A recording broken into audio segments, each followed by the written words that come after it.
Hello friends, कैसे हैं आप सब लोग। आई होप आप सब लोग बिल्कुल ठीक होंगे। चलिए शुरू करते हैं आज की क्लास। आज की क्लास बहुत ही इंपॉर्टेंट होने वाली है क्योंकि आज हम सॉल्व करने वाले हैं ईवीएस का पेपर। ठीक है, ईवीएस का 2021 का ये पेपर है, जनवरी 2021 का है। और ये जो पेपर है बहुत ही इंपॉर्टेंट है क्योंकि इसको सॉल्व करने के बाद आपको एक आइडिया हो जाएगा कि आपकी तैयारी कितनी हो पाई है और कितनी अभी करनी बाकी है। ठीक है, तो क्लास को आप देखते हुए साथ साथ में आप सॉल्व भी करते जाइएगा कि आपके 30 क्वेश्चन में कितने क्वेश्चन सॉल्व होते हैं। अगर आपके 30 क्वेश्चन में लगभग 28, 29 या 30 क्वेश्चन आपके क्लियर होते हैं, आपका आंसर सही आता है, तो दैट्स मीन्स कि आपकी तैयारी अच्छे से हो रही है या हो गई है। ठीक है, अगर उससे कम आते हैं तो आपको ज़रूरत है और अच्छे से तैयारी करने की। ठीक है, उसके लिए क्या करेंगे कि हमारे चैनल्स पे कुछ हमने जितने भी सब्जेक्ट हैं उनके सभी टॉपिक करा दिए हैं।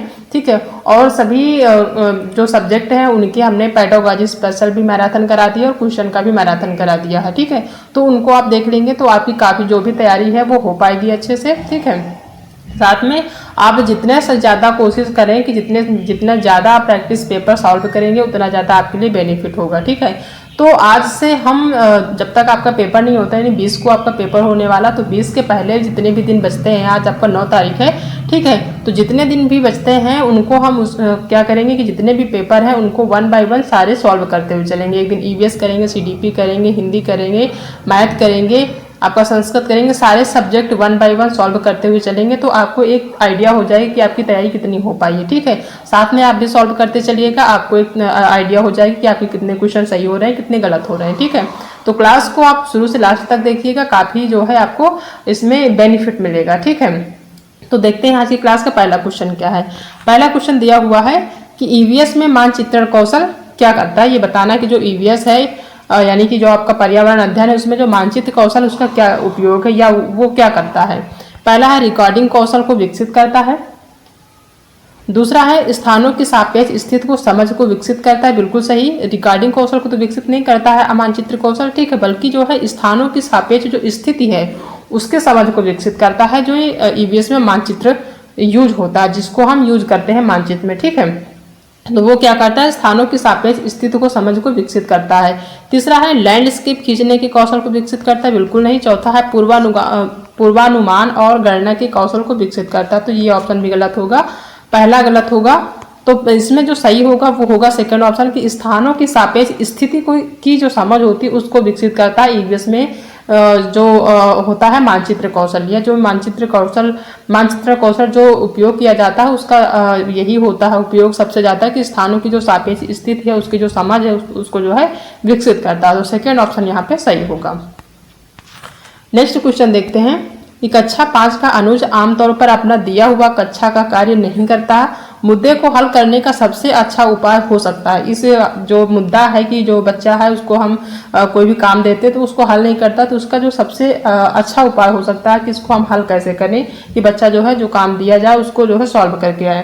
पहला है माता पिता से बात करें और उन्हें सलाह दें। दूसरा, उसे वैकल्पिक और आसान गृह कार्य दें। तीसरा कि उसकी कठिनाई का पता लगाने और उसके अनुसार कक्षा कार्य को समायोजित करने के लिए उससे बात करें।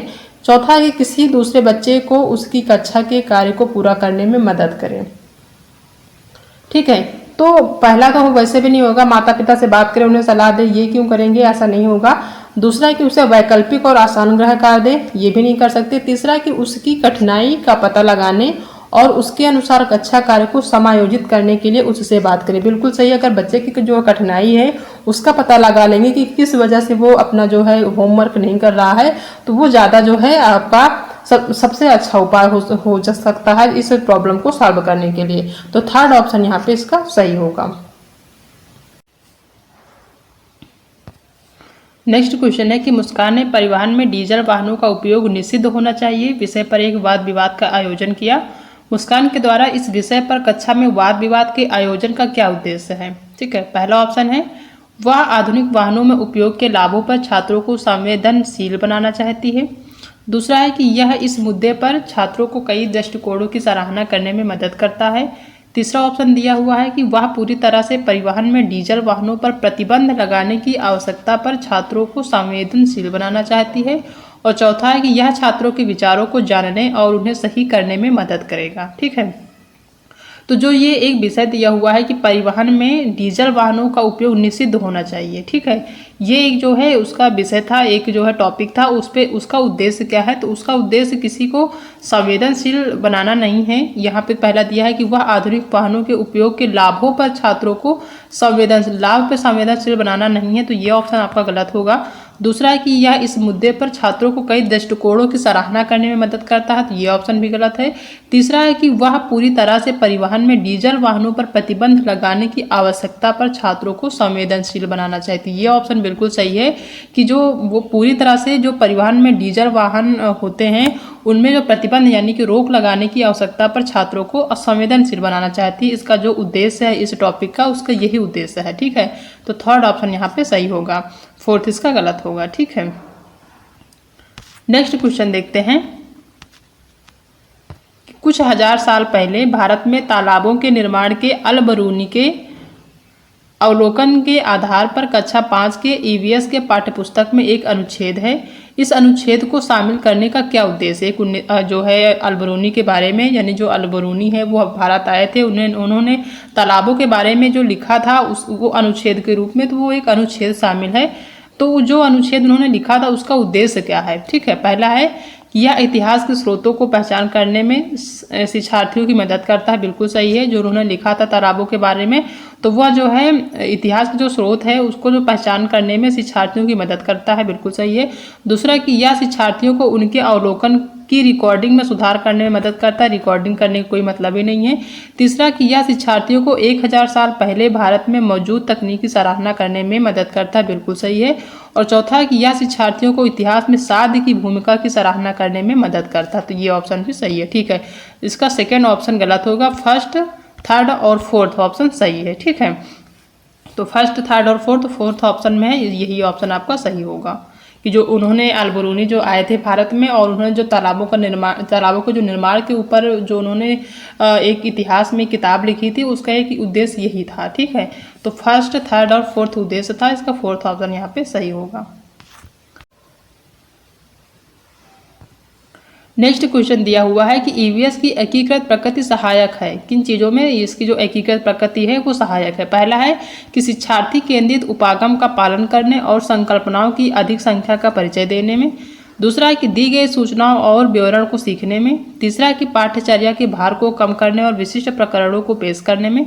और चौथा है कि पाठ्यचर्या के भार को कम करने और शिक्षार्थियों को सार्थकता पूर्वक सीखने में, ठीक है। तो इसका जो सही है आंसर वो है कि शिक्षार्थी केंद्रित उपागम का पालन करने, यानी कि जो शिक्षार्थी केंद्रित है वहाँ, ठीक है, उसका पालन करने और संकल्पनाओं की अधिक संख्या का परिचय देने में एकीकृत प्रकृति जो है ईवीएस की वो सहायक होती है। तो पहला ऑप्शन इसका सही होगा, ठीक है। नेक्स्ट क्वेश्चन देखते हैं कि निम्नलिखित में से क्या ईवीएस में आकलन का एक व्यापक संकेतक नहीं है। ईवीएस का जो व्यापक संकेतक है ईवीएस के आकलन का, वो नहीं है। निगेटिव बताना कि कौन सी चीज़ है जो नहीं है, ठीक है। पहला है समानता के प्रति सरोकार, दूसरा है अवधारणा मानचित्र, तीसरा है सहयोग और चौथा है न्याय के प्रति सरोकार। तो जो ईवीएस के में जो आकलन का एक संकेतक होता है वो होता है समानता के प्रति सरोकार, ये बिल्कुल सही है। दूसरा दिया हुआ है कि अवधारणा मानचित्र, ये जो है ऑप्शन गलत है, ये जो उसका है आकलन का जो व्यापक संकेतक होता है ये नहीं है। तीसरा है कि सहयोग, ये ऑप्शन भी सही है। और चौथा न्याय के प्रति सरोकार, ये ऑप्शन भी सही है।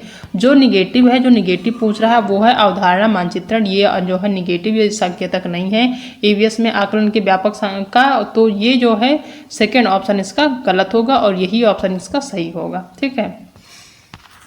नेक्स्ट क्वेश्चन है कि पर्यावरण अध्ययन में प्रश्न करने को एक रणनीति के रूप में उपयोग किया जाता है, ठीक है। जो ईवीएस में प्रश्न किया जाता है वो एक रणनीति के रूप में उपयोग किया जाता है, तो वो किस लिए किया जाता है ये बताना है। पहला नियमों के पालन को बढ़ावा देने के लिए, दूसरा है कि कक्षा कक्ष में जिज्ञासा को बढ़ावा देने के लिए, तीसरा अनुशासन को बनाए रखने के लिए, चौथा ध्यान खींचने के लिए। तो जो पर्यावरण अध्ययन में जो प्रश्न किया जाता है उसका जो एक उद्देश्य है वो है कि कक्षा कक्ष में जिज्ञासा को बढ़ावा देने के लिए, जो चीज़ पढ़ाई जा रही है उसमें एक जिज्ञासा को बढ़ावा देने के लिए जो प्रश्न करने की रणनीति है उसका उपयोग किया जाता है। तो सेकेंड ऑप्शन यहाँ पे सही हो। नेक्स्ट क्वेश्चन है कि अपनी कक्षा में 50 से अधिक छात्रों के साथ उन्हें एक ऐसी गतिविधि में जोड़ना चाहती है जिसमें सीखने को बढ़ाने के लिए अधिकतम संख्या में इंद्रियां शामिल हों। तो निम्न में से कौन सा क्रियाकलाप उपरोक्त कार्य के लिए ठीक होगा? ठीक है, पहला ऑप्शन है उचित एवी साधन के लिए स्मार्ट कक्षा कक्ष का उपयोग करना। दूसरा ऑप्शन है कि नज़दीक के स्थान के लिए क्षेत्र भ्रमण का आयोजन करना। तीसरा है कि कौशलों के प्रदर्शन के लिए समुदाय से संदर्भ व्यक्तियों को आमंत्रित करना। और चौथा ऑप्शन है समूह चर्चा को प्रोत्साहित करना। जो ये क्रियाकलाप दिया गया है उसके लिए जो सबसे उपयुक्त होगा वो होगा कि नज़दीक के स्थान के लिए क्षेत्र भ्रमण का आयोजन करना। जहाँ पे क्षेत्र भ्रमण की बात आ जाए वो ऑप्शन आपका सबसे सही होगा, क्योंकि जो गतिविधि कराई जा रही है क्षेत्र भ्रमण भी एक गतिविधि का जो है एक तरीका है, एक एक्टिविटी कराने का। उसके माध्यम से बच्चे जो है नई नई चीज़ें सीखते हैं, वहाँ पर प्रत्यक्ष रूप से देखकर प्रैक्टिकली देख के जाके वहाँ पे सीखते हैं क्षेत्र भ्रमण में। तो ये आपका सेकंड ऑप्शन यहाँ पे सही होगा। ठीक है, नेक्स्ट क्वेश्चन है कि राधा अपने शिक्षार्थियों को ईवीएस में समाचार पत्रों और पत्रिकाओं को पढ़ने के लिए क्यों प्रोत्साहित करती है? ये जो है जो राधा है वो जो है ईवीएस के जो समाचार पत्र हैं या फिर पत्रिकाएं हैं उनको जो है पढ़ने के लिए क्यों प्रोत्साहित करती है, ये बताना है। ठीक है, पहला ऑप्शन है ये शिक्षार्थियों को स्वतंत्र बनाने में सहायता करते हैं। दूसरा है कि ये शिक्षार्थियों को प्रतिस्पर्धी बनाते हैं। तीसरा कि ये मनोरंजक संसाधन उपलब्ध हैं। या फिर चौथा कि ये शिक्षार्थियों को उनके अपने संसार से जुड़ने में सहायता करते हैं। ये ऑप्शन बिल्कुल सही होगा कि जो ईवीएस में समाचार पत्र और पत्रिकाओं को पढ़ने का जो उद्देश्य है उसको जो प्रोत्साहित करती है वो इसलिए करती है कि ये जो है शिक्षार्थियों को उनके जो अपने खुद के संसार है उसमें जुड़ने का जो है जुड़ने में सहायता करते हैं। ठीक है, तो पहला इसका फोर्थ ऑप्शन इसका सही होगा। नेक्स्ट क्वेश्चन है कि दिए गए कौन से एक राज्य में तोरांग का अर्थ जंगल है? ये जो क्वेश्चन है बहुत ही इंपॉर्टेंट एग्जाम में पूछा जाता है कि जो तोरांग है उसका जो अर्थ होता है जंगल, वो जो है कहाँ से किस राज्य से संबंधित, यानी किस राज्य में जो है तोरांग जंगल को तोरांग कहते हैं। पहला है मिजोरम, दूसरा है झारखंड, तीसरा है असम और चौथा है उड़ीसा।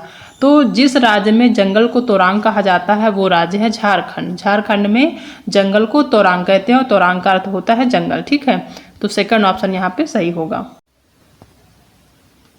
नेक्स्ट क्वेश्चन दिया हुआ है कि आपका घर X पर स्थित है तथा आपका विद्यालय Y पर स्थित है। यद्यपि आपका विद्यालय ठीक सामने है परंतु बीच में व्यस्त राजमार्ग होने के कारण आप सीधे नहीं जा सकते। अतः पहले आप ठीक दक्षिण में 125 मीटर दूर जाते हैं, फिर ठीक पूर्व में 100 मीटर लंबी जो सुरंग है उसको पार करते हैं और अंत में आप ठीक उत्तर में 125 मीटर दूरी पर Y पर अपने विद्यालय पहुंचते हैं। तो Y पर विद्यालय के सापेक्ष X पर आपका घर कहाँ पर स्थित है, ये बताना है कि Y के सापेक्ष आपका घर कहाँ पर स्थित है।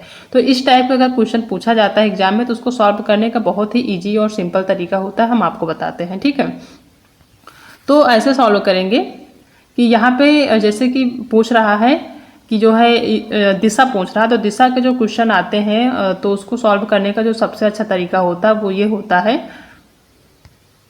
कि क्या करेंगे, सबसे पहले कि जो है एक जो दिशा होता है वो कंफर्म कर लेंगे कि दिशा आप सभी को पता है कि जो उत्तर दक्षिण होता है किस तरफ होता है। ठीक है, तो उत्तर यहाँ होता है, दक्षिण ये होता है, पूरब ये होता है, पश्चिम ये होता है। ठीक है, तो इसमें दिया हुआ है कि सबसे पहले आप ठीक दक्षिण में 125 मीटर जाते हैं। मान लीजिए यहाँ पे आपका विद्यालय है, ठीक है, Y आपका विद्यालय है और यहाँ पे से आपको ठीक दक्षिण में जाना है, तो दक्षिण आपका नीचे तरफ है। ठीक है, तो दक्षिण आप जाएंगे सीधा 125 मीटर। ठीक है, ये हो गया। फिर ठीक पूर्व में जाते हैं, अब पूर्व आपका इधर होता है, इस साइड होता है, तो पूर्व में हम 100 मीटर जाएंगे। ठीक है, 100 मीटर हो गया आपका।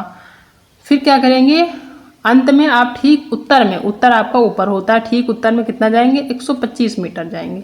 125 मीटर हम उत्तर चले गए। ठीक है, क्योंकि इसका सेम मीटर है। ठीक है, दूरी पर Y पर अपने विद्यालय पहुंचते हैं। Y पर विद्यालय के सापेक्ष X पर आप मान लीजिए यहाँ पे जो है Y के सापेक्ष पहुंच गए हैं, तो Y और यहाँ पे जो है X मान लेंगे इसको कि आपका घर है, तो Y और इसके जो सापेक्ष है वो कौन सा दिशा पड़ेगा, तो ये आपका पड़ेगा पश्चिम पड़ेगा। ठीक है, क्योंकि आप सभी को पता है उत्तर ये होता है, पूरब ये होता है, दक्षिण ये होता है, पश्चिम ये होता है।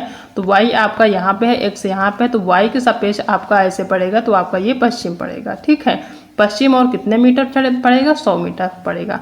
तो ये सीधा सीधा लिखा हुआ पहले ऑप्शन में कि 100 मीटर ठीक पश्चिम, यही ऑप्शन आपका सही होगा। ठीक है, तो इसका जो सही ऑप्शन सही होगा वो सही होगा फर्स्ट ऑप्शन, 100 मीटर ठीक पश्चिम। ऐसे ही क्वेश्चन सॉल्व करने हैं आपको। ठीक है, नेक्स्ट क्वेश्चन है कि आज हम मिर्ची के बिना भोजन की कल्पना भी नहीं कर सकते। इसे जो है व्यापारी हमारे देश में लाए थे, यानी कहाँ के व्यापारी है इस देश में लाए थे। ठीक है, तो जो मिर्ची है वो उसकी बात करें तो ये जो है 1498 में 1498 में आई थी सबसे पहले, और इसको जो है जो पुर्तगाली लाए थे वो सबसे पहले गोवा में लाए थे। ठीक है, मिर्ची को सबसे पहले गोवा में लाए थे, उसके बाद फिर सारे भारत में जो है इसको उगाया जाने लगा।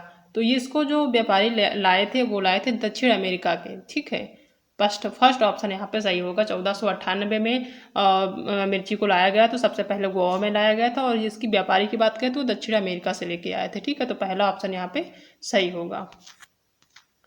नेक्स्ट क्वेश्चन है कि कोई लड़का नागरकोइल से मड़गांव जाने के लिए 4 जून 2020 को किसी रेलगाड़ी में सवार हुआ। यह रेलगाड़ी 22:30 पर नागरकोइल से चली और 6 जून 2020 को 4:30 पर मड़गांव पहुंची। यदि इस समय अंतराल में रेलगाड़ी ने 1145 किलोमीटर दूरी तय की तो रेलगाड़ी की औसत चाल लगभग क्या थी। ठीक है, तो अगर इस टाइप के क्वेश्चन पूछे जाते हैं एग्जाम में तो क्या करना है, सिंपल देखना है कि ये जो चली थी सबसे पहले 4 जून 2020 को चली थी।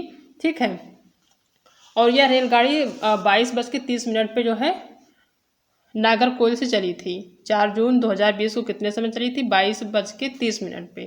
ठीक है, तो इस क्या करेंगे, सिंपल से जो 22:30 है उसको क्या करेंगे, जो 24 घंटे होते 24 घंटे से उसको 22 को 30 को घटा देंगे। ठीक है, जो भी आंसर आएगा उसको क्या करेंगे, फिर देखेंगे 6 जून 2020 को 4:30 बजे मड़गांव पहुंची, यानी कि जो उसका टाइम निकलता है उसके बाद फिर 6 जून को पहुंचती है, तो 4 को जब चलती है तो 5 को भी तो चलती है, तो 24 घंटे वो भी चलती है। ठीक है, तो यहाँ जो घटाएंगे वो आएगा लगभग 1.5 घंटे के लगभग इसका टाइम आएगा, तो 1.5 घंटे का वो प्लस 24 घंटे का ये, और उसके बाद जो 4 4.5 ये है, इनको तीनों को क्या करेंगे आपस में जोड़ देंगे, और जो उसका आंसर आएगा तो इसमें क्या है, लगभग जो इन सभी को जोड़ने पर इसका जोड़ने पर लगभग 30 मिनट का टाइम आता है। ठीक है, तो 30 मिनट को क्या करेंगे 11:45 से जो है भाग दे देंगे।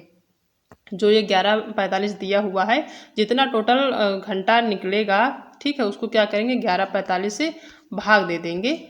जितना भी घंटा निकलेगा इसको जो है कैलकुलेशन करने पे, उसके बाद इसको भाग देने पर आपका जो आंसर आएगा वही आपका सही होगा। तो इसको यहाँ पे जो है भाग देने पे डिवाइड करने पे क्या आता है, लगभग 38.5 किलोमीटर लगभग पूछ रहा है, तो लगभग जो है आपका 38.5 किलोमीटर आएगा। इसका फोर्थ ऑप्शन यहाँ पे सही होगा। आपको ऐसे ही सिंपल करना है। ठीक है, इसी टाइप के क्वेश्चन पूछे जाते हैं वो आपको ऐसे ही सॉल्व करना है। तो यहाँ पे फोर्थ ऑप्शन यहाँ पे इसका सही होगा। नेक्स्ट क्वेश्चन है कि नीचे दिया गया कौन सा कथन मधुमक्खियों और छत्तों के विषय में सही नहीं है। ठीक है, पहला ऑप्शन दिया हुआ है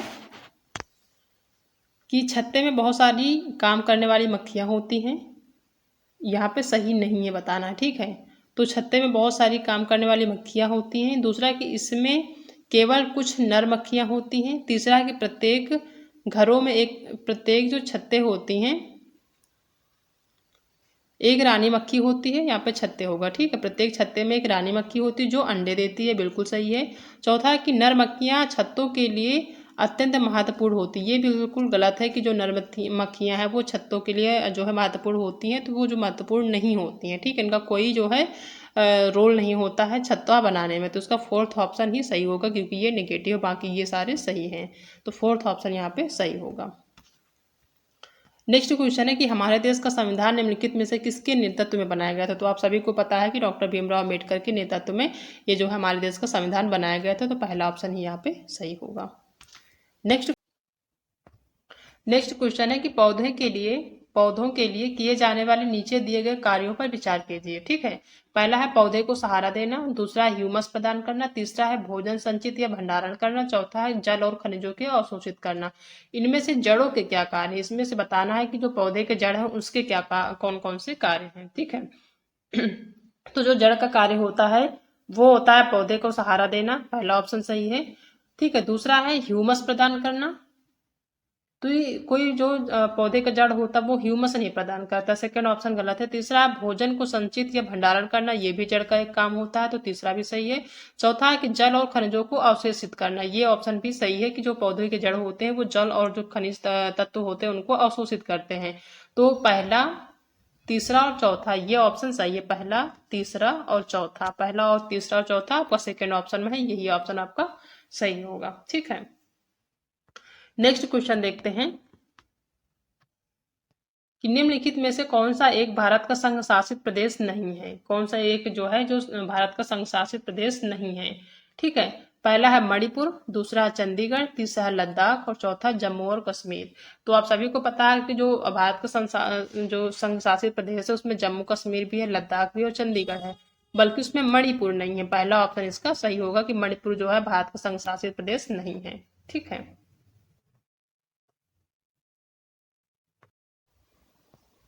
नेक्स्ट क्वेश्चन है कि निम्नलिखित में से कौन सा एक भारत का संघ शासित प्रदेश नहीं है। तो आप सभी को पता है कि जो मणिपुर है वो संघ शासित प्रदेश नहीं है, चंडीगढ़, लद्दाख और जम्मू कश्मीर ये तीन जो है आपके संघ शासित प्रदेश माने जाते हैं। आपका फर्स्ट जो है ये नहीं है और यही ऑप्शन सही होगा। ठीक है, कि क्यों निगेटिव पूछ रहा है। नेक्स्ट क्वेश्चन देखते हैं कि निम्नलिखित में से कौन से कच्चे तेल यानी पेट्रोलियम के उत्पादक हैं, कौन कौन सा है जो कच्चे तेल का जो है उत्पादक है। पहला है गुजरात और तमिलनाडु, दूसरा है बिहार और बॉम्बे हाई, तीसरा है बॉम्बे हाई तथा पश्चिम बंगाल, चौथा असम और ओडिशा। तो जो कच्चे तेल के लिए जाना जाता है वो है गुजरात और तमिलनाडु, इसका पहला ऑप्शन यहाँ पे सही होगा। ठीक है, नेक्स्ट क्वेश्चन देखते हैं कि निम्नलिखित में से पक्षियों को वह समूह चुनिए जो जिसका प्रत्येक सदस्य हमारी तुलना में 4 गुना अधिक दूरी की वस्तुओं को स्पष्ट देख सकने में योग्य है। ये जो क्वेश्चन है बहुत इंपॉर्टेंट है, हमेशा एग्जाम में पूछा जाता है कि जो है जो ऐसे 3 सदस्यों को जो बताना है जो कि हमारी तुलना में, यानी हम मनुष्य की तुलना में वो 3 गुना ज़्यादा या 4 गुना ज़्यादा देख सकते हैं। ठीक है, यानी वो उनकी जो देखने की क्षमता होती है हम मनुष्यों से ज़्यादा होती है। पहला है कौवा, चील और बुलबुल, तो कौवा, चील, बुलबुल ये नहीं है। दूसरा है बाज, चील और गिद्ध, तीसरा है फाख्ता, कौवा और मोर, चौथा है बाज, कबूतर और तोता। तो बाज, कबूतर, तोता नहीं होगा, ये ऑप्शन गलत है। फाख्ता, कौवा, मोर भी नहीं होगा, बाज, चील और गिद्ध है। ये जो 3 पक्षी हैं ये जो है एग्जाम में हमेशा पूछे जाते हैं। इनकी जो देखने की क्षमता होती है मनुष्यों से 4 गुना ज़्यादा होती है। तो ये 3 सदस्य हैं, ये 3 पक्षी हैं जो कि हमेशा पूछे जाते हैं एग्जाम में, इनको ध्यान दीजिएगा। ये इसका सेकेंड ऑप्शन यहाँ पे सही होगा। नेक्स्ट क्वेश्चन है कि पोचमपल्ली भारत के दक्षिण राज्य का एक कस्बा है जो सुंदरता से डिजाइन की गई चमकदार रंगों की पोचमपल्ली साड़ियाँ और विशेष प्रकार की बुनाई, जिसे भी पोचमपल्ली कहते हैं, के लिए प्रसिद्ध है। यह कस्बा अब किस राज्य का भाग है। ठीक है, जो पोचमपल्ली है वो जो है किस राज्य का भाग है ये बताना है। ठीक है, ये बताना है तेलंगाना, दूसरा है कर्नाटक, तीसरा है तमिलनाडु और चौथा केरल। तो जो पोचमपल्ली जिस राज्य का जो है एक कस्बा है वो है तेलंगाना। तेलंगाना का एक कस्बा है जो कि एक साड़ियों की विशेष प्रकार की बुनाई के लिए जाना जाता है, जो कि बहुत ज़्यादा प्रसिद्ध है। ठीक है, तो पोचमपल्ली से क्वेश्चन पूछा जाता है, इसको ध्यान दीजिएगा, फर्स्ट ऑप्शन यहाँ पे सही होगा। नेक्स्ट क्वेश्चन है कि निम्नलिखित में से खाद्य पदार्थों के उस समूह को चुनिए जिसके प्रत्येक सदस्य में लौह तत्व प्रचुर मात्रा में होता है। ये जो एनीमिया की जो बीमारी होती है उससे रिलेटेड क्वेश्चन पूछा जाता है और ये उससे रिलेटेड इस टाइप के भी क्वेश्चन पूछे जाते हैं। ठीक है, तो उस प्रत्येक उसको खोजना है जिसमें कि लौह तत्व प्रचुर मात्रा में होता है। ठीक है, पहला है बंद गोभी, आंवला और पालक। तो आंवला पालक में तो होता है लेकिन बंद गोभी में नहीं होता, पहला ऑप्शन गलत होगा। दूसरा है आंवला बंद गोभी में नहीं होता, ये भी गलत होगा। तीसरा है गुड़, आंवला और टमाटर। गुड़ आंवला में तो होता है लेकिन टमाटर में नहीं होता, तो ये ऑप्शन भी गलत होगा। चौथा है कि आंवला, पालक और गुड़, ये 3 जो 3 सदस्य हैं, एक तरह से कहेंगे ये 3 जो फल हैं, ये 3 सब्जियां हैं, आंवला, पालक, क्योंकि पालक एक सब्जी है, आंवला जो है आपका एक फल है, गुड़ जो है एक तरह से पदार्थ है। तो ये जो 3 चीज़ें हैं, 3 सदस्य हैं, इनमें जो है लौह तत्व की मात्रा बहुत ज़्यादा पाई जाती है, जो कि एनीमिया की बीमारी में काफ़ी ज़्यादा हेल्पफुल होती है, काफ़ी लाभकारी होती है। तो 4th ऑप्शन यहाँ पे इसका सही होगा। ठीक है। नेक्स्ट क्वेश्चन है कि निम्नलिखित में से किसने मटर के पौधों के साथ प्रयोग किए और यह पाया कि मटर के पौधों में कुछ ऐसे लक्षण होते हैं जो जोड़ियों में पाए जाते हैं, जैसे चिकने व खुरदरे, लंबे या बौने, पीले या हरे। इस टाइप के भी क्वेश्चन पूछे जाते हैं एग्जाम में। ठीक है। तो मटर पे जिसने प्रयोग किया था आप सभी को पता है, वो है ग्रेगर जोहन मेंडल। ये कई बार एग्जाम में पूछा गया है और आपने जब 10th या 12th में भी पढ़ा होगा तो वहाँ भी आपको ये क्वेश्चन देखने को मिले होंगे। ये जो है इसका ग्रेगर जॉन मेंडल है, इन्होंने मटर पर प्रयोग किया था। तो 4th ऑप्शन इसका सही होगा। नेक्स्ट क्वेश्चन है कि नीचे दिए गए किस राज्य के ग्रामीण लोग अपने ढालू छत वाले लकड़ी के मकान मजबूत बांस के खंभों पर धरती से 3 से 3.5 मीटर की ऊंचाई पर बनाते हैं। तो जहां पर बांस के खंभों की बात आ जाए कि जो लोग जो है बांस के खंभों पर अपना मकान बनाते हैं, तो वो है असम।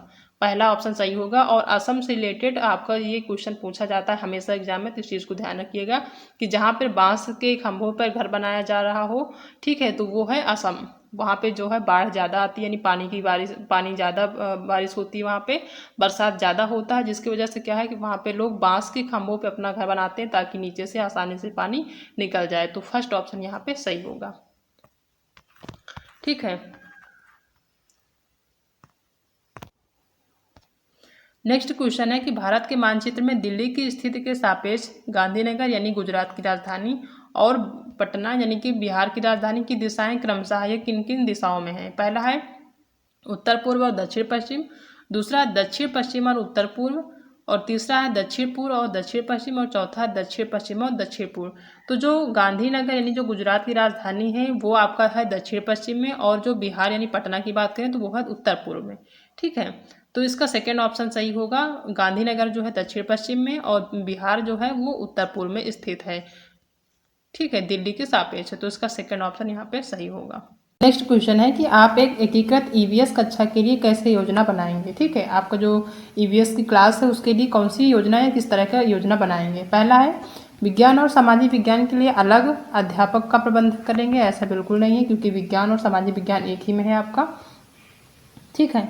दूसरा है कि पर्यावरण विज्ञान के लिए अलग अध्यापक का प्रबंध करेंगे। बिल्कुल नहीं। तीसरा है कि एक पाठ में 2 या अधिक विषय क्षेत्रों को मिलाएंगे। और चौथा है कि अलग योजनाओं में सभी विषय को अलग करेंगे। ठीक है। इसका जो सही ऑप्शन है वो है कि एक पाठ में 2 या 2 से अधिक विषय क्षेत्रों को मिलाएंगे। ठीक है, एक ही पाठ में 2 या अधिक जो विषय क्षेत्र होते हैं उनको मिलाएंगे। ठीक है, तो थर्ड ऑप्शन इसका सही होगा। नेक्स्ट क्वेश्चन है कि निम्नलिखित में से कौन सा एनसीएफ 2005 के अनुसार ईवीएस पाठ्यक्रम में सुझाए गए 6 विषयों में से एक है? ठीक है, आप सभी को पता है कि ईवीएस के जो है 6 आपका थीम दिया हुआ है। ठीक है, तो उस जो 6 थीम है उसमें से बताना कौन सा इसमें एक है। इन 6 थीमों में से एक थीम है इसमें। पहला है चीज़ें जो हम बनाते हैं और करते हैं, दूसरा चीज़ें कैसे काम करती हैं, तीसरा पदार्थ, और चौथा प्राकृतिक संसाधन। तो ये जो 3 ऑप्शन दिए हैं ये गलत है, क्योंकि ये जो है ईवीएस का आपका जो है थीम नहीं है। ठीक है, और ये जो फर्स्ट है ये आपका जो है ईवीएस का 6 थीमों में से एक थीम माना जाता है, जो कि चीज़ें जो हम बनाते हैं या फिर जो करते हैं, ये एक आपका थीम है। 6 थीमों में से एक थीम है, तो फर्स्ट ऑप्शन इसका सही होगा।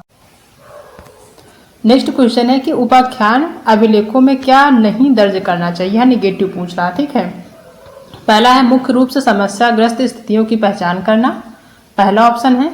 दूसरा है निर्णय वाले कथनों को लिखना, तीसरा है मजबूतियों और कमजोरियों की पहचान करना, और चौथा बच्चे की रुचियों और संबंधों आदि की पहचान करना। तो जो उपाख्यान जो अभिलेख है उसमें दर्ज नहीं होना चाहिए, जो दर्ज नहीं करना है वही बताना है। ठीक है, तो इसका पहला ऑप्शन सही होगा कि मुख्य रूप से समस्यागत स्थितियों की पहचान करना, ये आपका निगेटिव है, ये ऑप्शन आपका सही होगा। ठीक है, दूसरा है कि निर्णय वाले कथनों को लिखना, ये ऑप्शन आपका गलत होगा क्योंकि ये पॉजिटिव है। तीसरा है कि मजबूतियों और कमजोरियों की पहचान करना, ये आपका निगेटिव है, तो ये आपका ऑप्शन सही होगा। ठीक है, ये निगेटिव है। और चौथा है कि बच्चे की रुचियों और संबंधों आदि की पहचान करना, ये भी आपका निगेटिव है। तो पहला, तीसरा और चौथा आपका सही होगा। इसका सेकंड ऑप्शन सही होगा। पहला, तीसरा और चौथा निगेटिव है और आपका यही ऑप्शन सही होगा। ठीक है, नेक्स्ट क्वेश्चन देखते हैं